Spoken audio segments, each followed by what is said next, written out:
all know who I am now. But welcome if you're new. I'm trying to get the binding put on the last side of this quilt. The guy's supposed to come pick it up here just in a little while. It's a t-shirt quilt.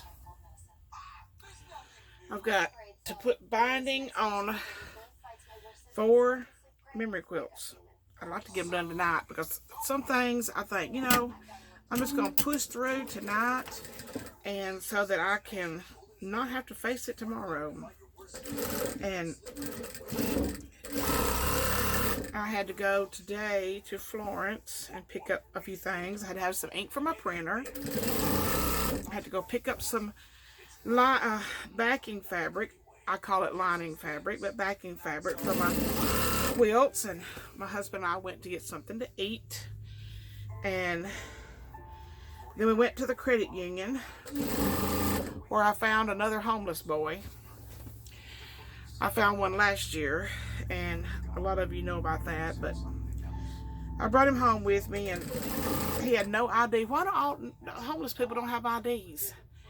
But anyway, he didn't have an ID, and we needed to get him somewhere. It was turning cool weather, and when my husband, we know some people that run the Downtown Rescue Mission in Huntsville, and so we called the deputy, and the deputies came out, and they ran his info based upon his name and his birthday and all of that. And he came back clean, completely clean. He'd walked from Mississippi to Birmingham. And then from Birmingham to Elgin Crossroads. And why in the world a high homeless person wound up in Elgin is absolutely beyond me. But because we're just a little community, but where you just don't see homeless people. But so when my husband got home that evening, we loaded up and carried the boy to Huntsville, to the Downtown Rescue Mission, where he stayed one night, and then packed his backpack up and went. And they said they didn't see him again. So, can't help everybody, I guess. I think he had some kind of a mental defect, and I don't think he had problems with people with authority figures, and so he was very nice to us. We bought him some supper, and he was very nice to us, but he did not like people telling him what to do. And the Downtown Rescue Mission had rules, and I don't think he liked that. So and then the last I heard of him, somebody from his home in Mississippi was going to drive here and pick him up. But I suspect once he got home, somebody probably made him mad again, and he probably walked off again. But he told me one time he walked all the way to Texas. I mean, I can't even imagine that, but... And then the day my husband was fixing to go into the credit union, we pulled into the parking lot, and there's 2 people coming across the parking lot, and very obviously they were not happy. The girl was screaming at him, and I thought he was trying to hit her. Just a young girl and boy. And I thought he was trying to hit her, and so I get out of the truck. My husband said, "What are you going to do?" So I jumped out. I said, "You hit her." And I said, "I'll have you arrested." He said some really ugly things to me. And then the girl comes over. Her name is Haley. And the guy's name is Kevin. I know too many Kevins out there. And so she came over to explain to me that they were homeless, and that they'd been in the area about 2 months, and that she told me a few things, and then that their cell phone had no minutes on it. Where you buy a card and put minutes on your phone. Had no minutes on their phone. So they had to use Wi-Fi in order to make a phone call. And he came over and told me when she walked down to the next bank to try to find some Wi-Fi to make a phone call, he tells me that, I said, "Where are you from?" And he said, "Guntersville." And I was like, "Well, how did you wind up in Florence? I mean, Guntersville's that way." He says, "Well, buddy," he said. He said, "You know how them buddies are." I went with him to Haleyville, which is that way. about 60 miles south of here, and it was really hot that day, and me and Haley got out of the car to get us something cold to drink, and while we was in the store, he run off and left us. And I had my wallet was in his car, so he had no ID. So the gist of the story, his daddy had been saving his money to have enough money to buy a car so he could come and pick him up. And the weather has turned cold. I mean, she said, we bought a tent 2 nights ago. We bought one 2 nights ago. And I said, well, where can you set up a tent in Florence? Well, this nice lady let us set up a tent in her yard. And so it was pretty warm the last 2 nights. And so, but if you don't live in this area, it's confusing because we're called the Shoals area. The Lauderdale County is where I live. Colbert County is the county just south of here. And they run pretty much parallel with each other. The only thing that separates the 2 counties is the Tennessee River. And there are 4 cities. And on the Colbert County side, there's Tuscumbia, Sheffield, and Muscle Shoals. A lot of people heard of Muscle Shoals. It used to be the hit recording capital of the world. Muscle Shoals Sound, Fame Studios, all that. And Tuscumbia is the birthplace of Helen Keller. I don't really know anything memorable about Sheffield, except it's named after Sheffield, England.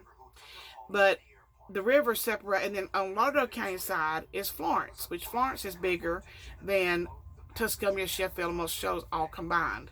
He had went to Walmart Muscle Shoals, and they were at Walmart. They had told him to meet him at Walmart in Florence, and there's about 24 turns to get from one Walmart to the other. And so they were trying to get him on the phone, and I was going to talk him over to the Walmart on the Florence side, and he would not answer my phone calls, and they didn't have any Wi-Fi, so they finally got Wi-Fi, and the girl come running across the parking lot, wait, because I thought, they'd walked off. And she said, he's got him on the phone, will you come over here where he's got Wi-Fi, and will you talk to him and tell him how to get over here? So I did, and he had me confused. But finally, then all of a sudden noticed he was not there anymore. So apparently his phone went dead. So I said, well, he's on the right road. I said, if he drives far enough, he'll see the Walmart. I said, but y'all need to book it back over to Walmart and be standing in front of the building when he gets here. And they said, yeah. So we went on to Walmart. I had to pick up some printer ink. And they were still sitting there. So we pulled up Walmart parking lot, and he told me it was a maroon car with 4 doors. That's all they said. And I told my husband, I said, I bet you that's Clarence right there. So we chased down Clarence, and I went to the window. And I said, hey, are you Clarence? He said, yes, ma'am. I said, well, they're over there at that bank parking lot. I told them to come back over here so that you could find them. I said, but they're over there at the CB&S Bank. And he said, well, I appreciate it. And I reckon they got together, and they're on their way back to Guntersville. That's all I did all I could do. So, but my husband, we got into Walmart, and he was standing there, and we were looking at something.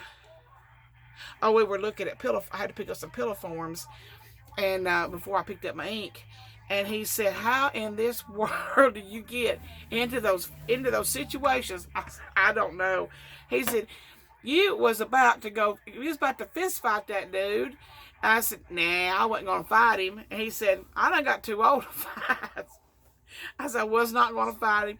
He said, well, you done jumped out and threatened to call the law on him for hitting that girl. The next thing I know, they're thanking you and how much they appreciate your help and all this stuff. So I try to keep his life as interesting as I possibly can.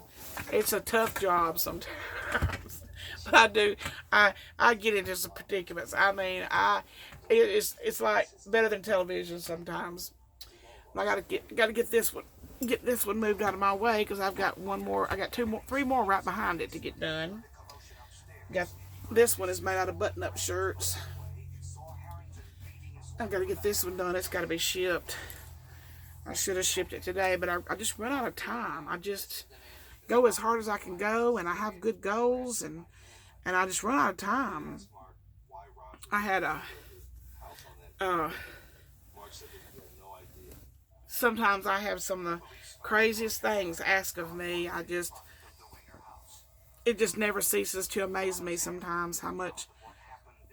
Somebody asked me today about one of my products that I make. Do you charge shipping? Yes, I do charge shipping. I have to pay shipping. Yesterday I shipped off a carload of stadium blankets and one quilt and a bunch of stadium blankets. I think that's all I shipped. It was a whole lot. And my shipping bill was $160. I mean, that's a lot for me and my little tiny sewing business. But asked me if I charge shipping. Well, yes, I do. I'm not Etsy. You know, Etsy has told everybody to start offering free shipping. Well, that's a lie. Etsy doesn't have free shipping. I don't care which store you go to on Etsy, which shop you go to on Etsy. There's no such thing as free shipping. I mean, I don't charge handling, and I used to wonder when I was younger what that handling meant. Well, I know now. Getting packages ready to ship is a job. They charge handling, and then there's you know, you have to buy the stuff to put the stuff into. Hey, well, there you are. Hold on just a minute. Yeah, I just got it off. Just pushed it. Okay, had a guy come in and pick up his quilt. It gone now. So glad to see him go. I don't really have anywhere in here to keep them. I have another building, and that's usually where I put anything that's ready to pick up. But I had literally just got his off the machine when he showed up, and I just pushed it aside, and he came and picked it up. He loved it, and but anyway, I get tangled up with the homeless people. I don't know how I managed to do that, but I do. I guess I feel bad. I also think about, what if this were my child? What if this was, you know, one of my sons or one of my daughters, and, you know, nobody helped them? So, you know, I'm not gonna give them a room to sleep in or anything like that, but I will help them out the best as much as I possibly can. And I went running across the parking lot after I don't know if I told you this or not. I got interrupted, but I seen this dude, and I told my husband, I said, guarantee you that's Clyde or Clarence or whatever his name was right there. So he kept blowing a horn. He kept ignoring us. Finally, we got up behind him, and I run up to his car, and I reckon they got hooked up. So, oh yes, they're on their way back to Rogersville. But anyway, that's what's going on. I'd like to ship this quilt, and it's the one that goes with it, in the morning. And our post office is only open for 2 hours on Saturday morning. I don't know about anybody else's, but ours is open like 8:30 to 10:30. So I would love to get these shipped off. That's about all that's going on. I am still going to do the trip around the world. I'm going to film how that I put those together when I get to it. And I'm also still going to do the how to transfer a picture to fabric here pretty soon.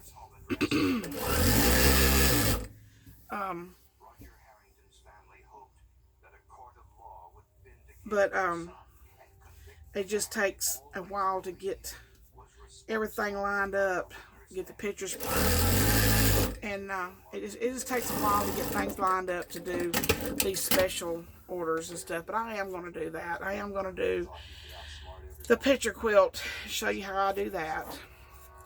And I don't care to tell people how that I do things. And some people ask a little too much sometimes. They ask too many questions, and it kind of, you know, I'm like, I've worked out all the details. I'm not just going to give that away. And, you know, so, but sometimes I don't mind showing people how to do it. And it'll either do one of two things. They'll either be like, sheesh, I'd rather just pay her to do it. Or, you know, they can do it themselves. That's, you know, the two directions it can go. And either direction's fine with me. So, but anyway, be nice to your custom sewers and custom embroiderers. They work very hard, and they try to make people happy. You can't. Some people, it's just impossible to make happy. You're just not going to do it. You're just not going to make everybody happy. That's just absolutely impossible. So, but good Friday night to you. Stay warm, and if you want me to make you a memory quilt, all of my details are down below. Thank you so much. Bye bye.